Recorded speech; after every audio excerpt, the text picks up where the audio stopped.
Have you ever watched Michael Jordan play and thought it was pure magic? That there was something supernatural happening, something beyond human explanation, something that defied the laws of nature itself? You watch him hang in the air for what feels like an impossible amount of time, defying gravity, defying logic, defying everything your brain tells you should be physically possible. You see him pivot, accelerate, change direction in a fraction of a second, and your mind simply cannot process what your eyes are witnessing. And so we call it genius. We call it God given talent. We call it magic. We reach for the supernatural because the natural explanation seems insufficient. We assume that what we cannot easily explain must exist outside the boundaries of science, outside the boundaries of what is measurable, quantifiable, knowable. But what if that assumption is completely wrong? What if everything Jordan did, every single moment of apparent miracle on the basketball court, was actually the most precise, most exquisite, most verifiable expression of physical laws that have been understood for centuries? Blaise Pascal was born in Clermont-Ferrand, France, in 1623, exactly 340 years before Michael Jordan was born in Brooklyn, New York. They never met. They never could have met. They lived in entirely different worlds, spoke different languages, pursued entirely different ambitions. But Pascal spent his short life, he died at only 39 years old, obsessed with understanding the invisible forces that govern the physical world. He climbed mountains in the French countryside carrying mercury-filled glass tubes to measure atmospheric pressure. He built calculating machines by hand, gear by gear, to understand how mechanical forces translate into results. He formulated laws about how pressure distributes through fluids that engineers still use today to design the hydraulic systems inside the most advanced athletic training equipment on the planet. And the principles Pascal discovered and formalized in the 17th century are precisely the principles that explain, with complete scientific rigor, why Michael Jordan was the greatest basketball player who ever lived. Let us start with the most iconic image in basketball history. Michael Jordan, 1,988 slam dunk contest. Taking off from the free throw line, his body soaring through the air, his knees pulled toward his chest, his arm extending at the apex of his flight to jam the ball through the hoop with a force that shook the entire arena. Every person in that building felt something they could not name. They felt awe. They felt the sensation of witnessing something impossible. Sportscasters called it defying gravity, but Jordan did not defy gravity. Not even close. What Jordan did was something far more interesting, far more scientifically sophisticated, far more worthy of genuine amazement than simply defying a law of physics. Jordan exploited gravity with a precision and an efficiency that bordered on the mathematically perfect. Here is the physics.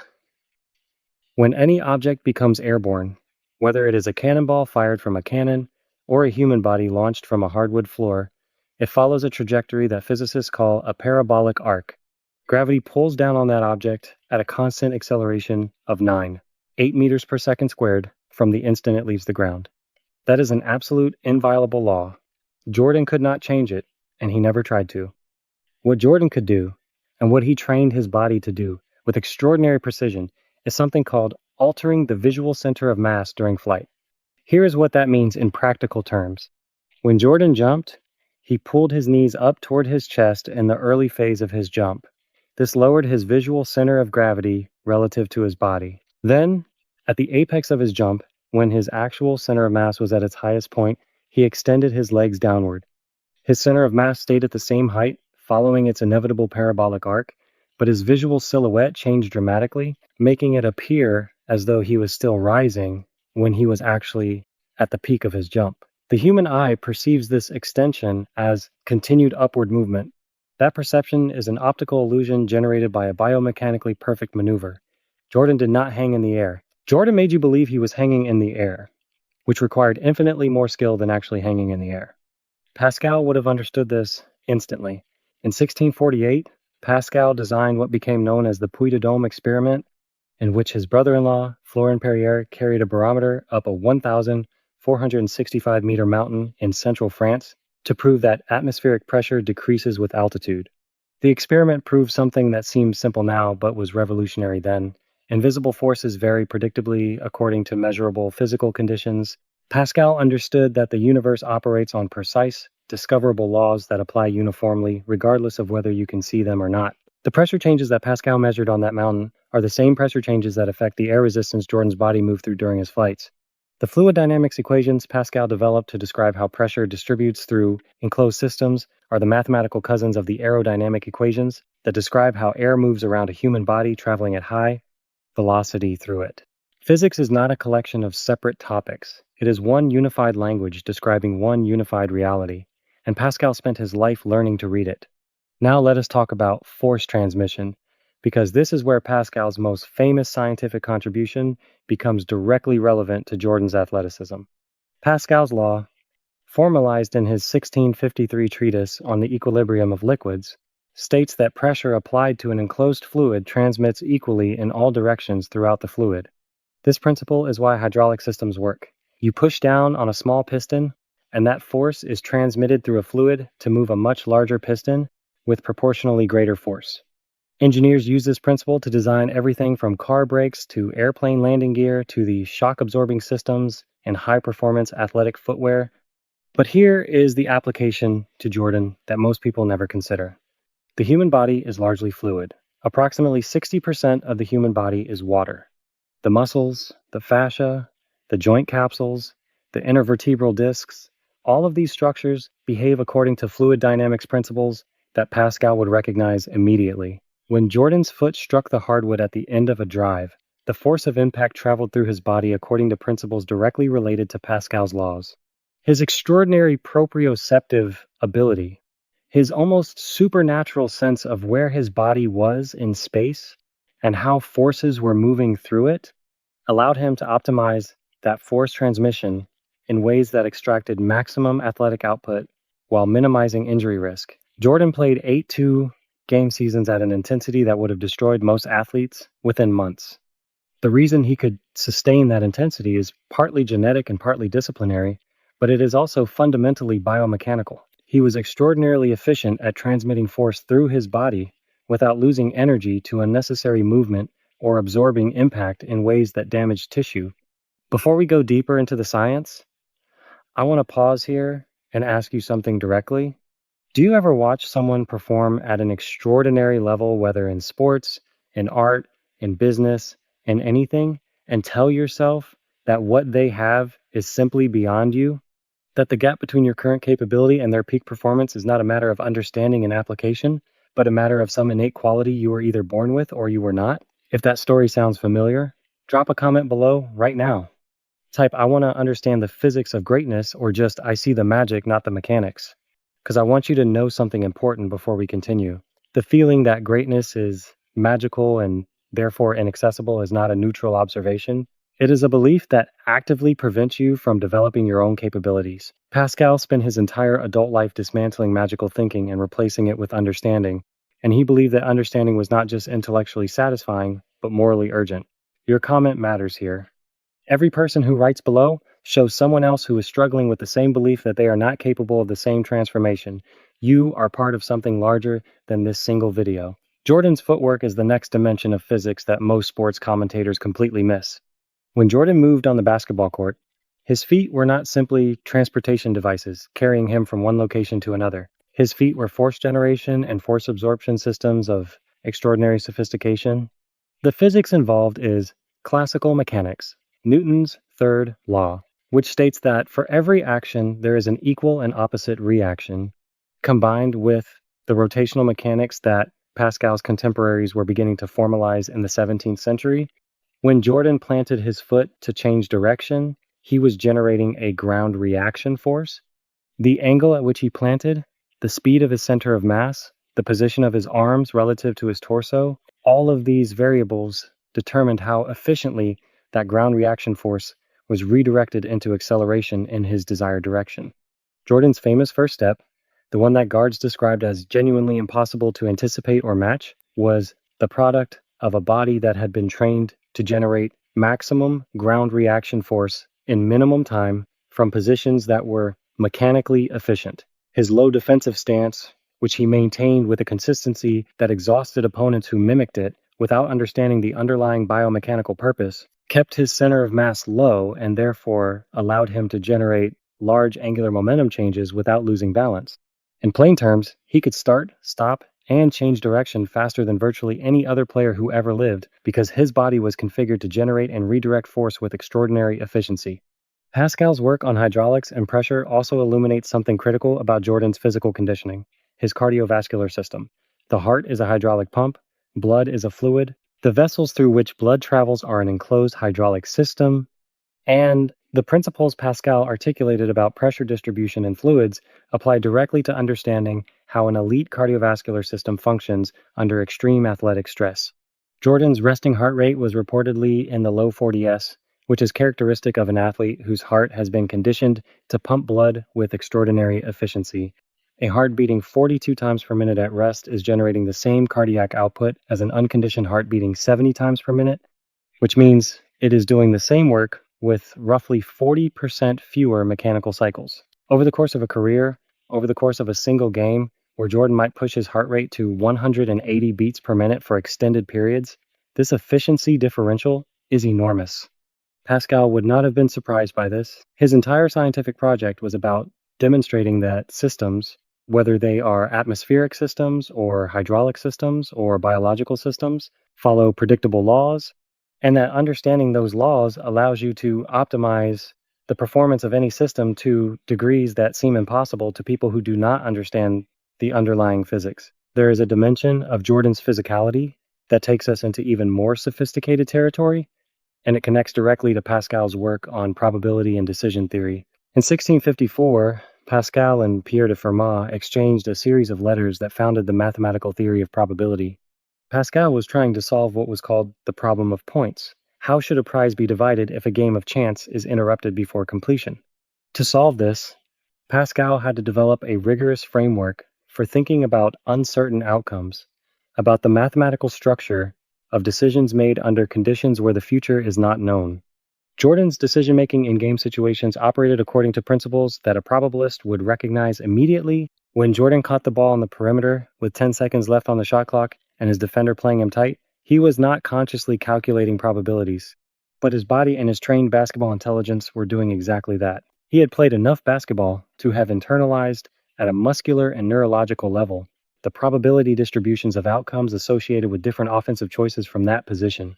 His reads were the product of an extraordinarily efficient Bayesian updating system, which is a technical way of saying that he revised his assessment of optimal action in real time based on incoming information, the way his defenders' weight was distributed, the position of help defenders, the fatigue state of everyone on the court, with a speed and accuracy that appeared supernatural, but was actually the result of approximately 50,000 hours of deliberate practice encoding those probability distributions into his nervous system.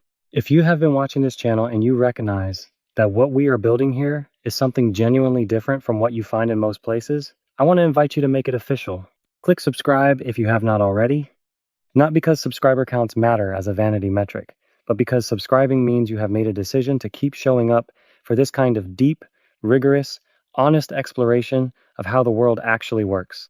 This channel exists in the space between science and meaning, between physics and philosophy, between what Pascal discovered in the 17th century and what it means for how you understand your own potential in the 21st century.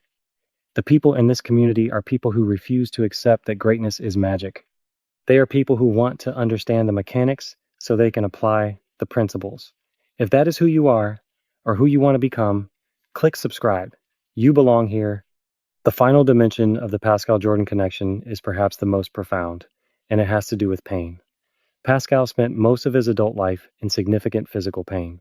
He suffered from a neurological condition that caused chronic headaches of debilitating severity. He experienced digestive problems that made eating difficult. He endured what modern physicians who have studied his case believe was something resembling fibromyalgia, a condition of widespread musculoskeletal pain that would have made sustained intellectual and physical work genuinely difficult.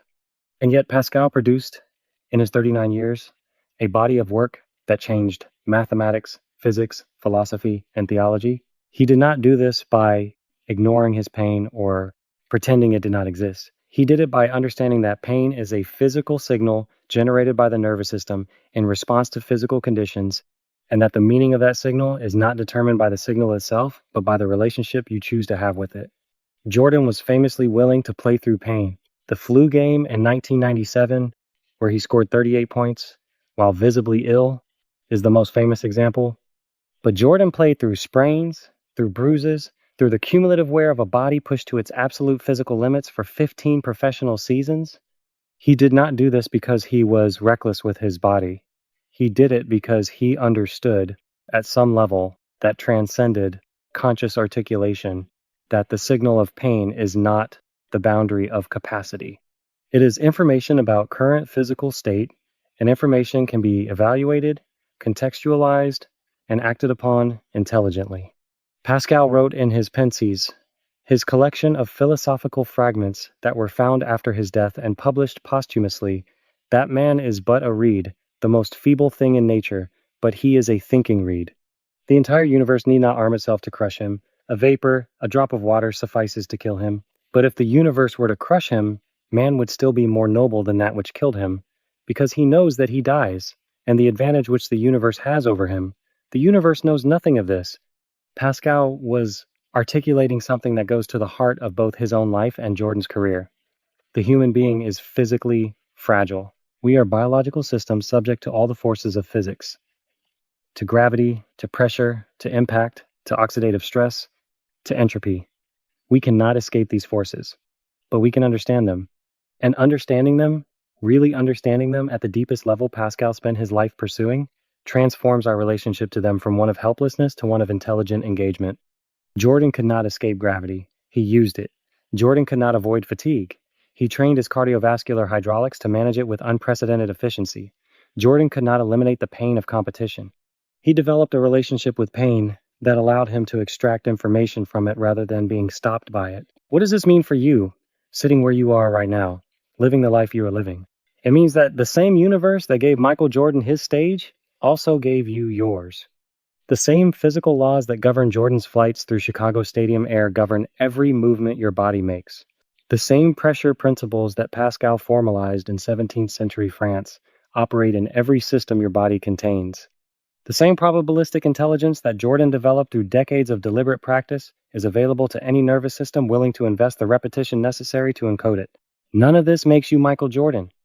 Jordan's particular combination of physical dimensions, fast-twitch muscle fiber distribution, proprioceptive acuity, competitive drive, and circumstance was genuinely extraordinary and genuinely rare. But here's what Pascal's entire scientific and philosophical project insists. The universe does not deal in magic. It deals in laws. And laws can be understood. And understanding them changes what is possible. The next time you watch someone perform at a level that feels impossible, resist the impulse to explain it with magic. Ask instead what physical principles are operating.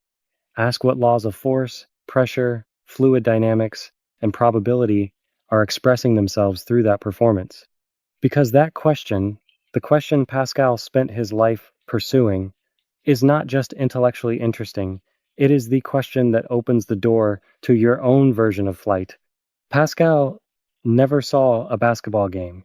He never watched a human body perform the kind of athletic feats that television now delivers into our living rooms in high definition.